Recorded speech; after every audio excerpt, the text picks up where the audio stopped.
देखिए ये वीडियो जो है वो रीजनिंग का डाइस का है, जो हर एक एग्ज़ाम के लिए बहुत ही महत्वपूर्ण होने वाला है। लेकिन मानक भाषा क्या होता है, यहाँ केवल संख्या का ही उपयोग किया जाता है, जैसे 1 2 3 4 5 6।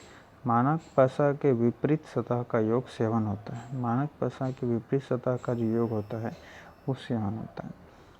इसका मतलब ये हुआ, अगर जैसे ये पासा देख रहे होंगे, ये पासा की टॉप पे क्या है 1 है, तो इसका जो बॉटम पे होगा, नीचे वाला जो हिस्सा होगा उस पर अंक कितना होगा 6 होगा, तब हुआ 6 और 1 7।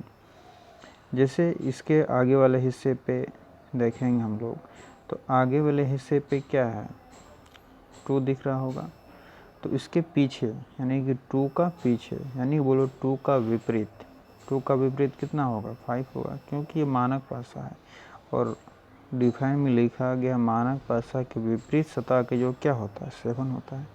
अगर तो 2 का विपरीत क्या होगा 7 होगा। जैसे यहाँ देखें हम लोग 1 का विपरीत क्या हो गया, 1 का विपरीत 6 हो गया, 1 का विपरीत क्या हो गया 6 हो गया, 1 का विपरीत 6 हो गया। 2 का विपरीत क्या हो गया, 2 का विपरीत 5 हो गया, और 3 का विपरीत क्या हो गया, 3 का विपरीत 4 हो गया। ठीक है, अगला क्वेश्चन है, ये पासा दिया गया है, 4 का विपरीत क्या होगा। इस पासा में खोजना है 4 का विपरीत क्या होगा। तो पहले ये देखना है जो पासा क्या है, मानक पासा है या सामान्य पासा है। तो मानक पासा बताएं, मानक पासा का विपरीत सतह का जो योग होता है वो 7 होता है, और सामान्य पासा का विपरीत सतह का योग 7 नहीं होता है।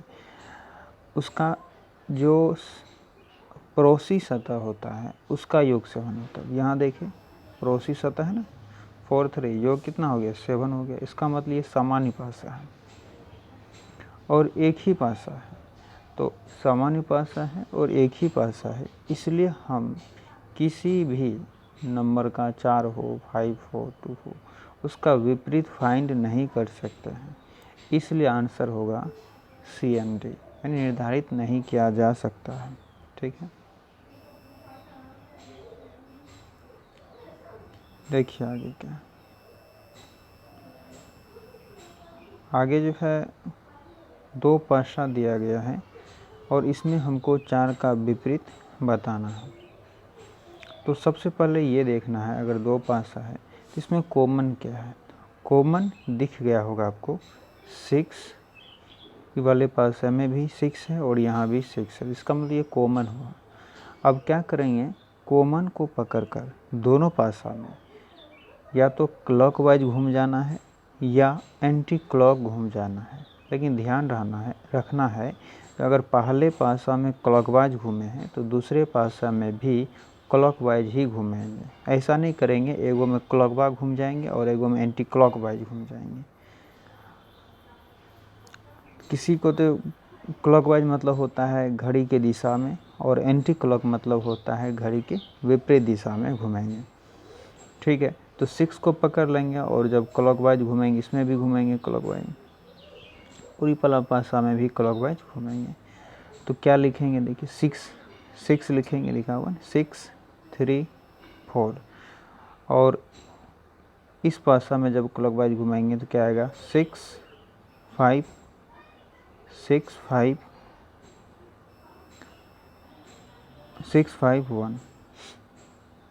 अब देखिए यहाँ 3 का जो विपरीत होगा, तो 3 का विपरीत क्या होगा 5 होगा, 3 का विपरीत क्या हो जाएगा 5 हो जाएगा, और 4 का विपरीत क्या हो जाएगा 4 का विपरीत 1 हो जाएगा, और 6 का विपरीत क्या हो जाएगा।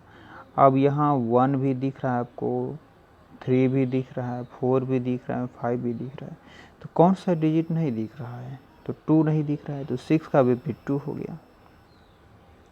ठीक है ना, क्योंकि पासा पे जो डिजिट होता है, आप लूडो खेलते होंगे तो 6 तक ही रहता है।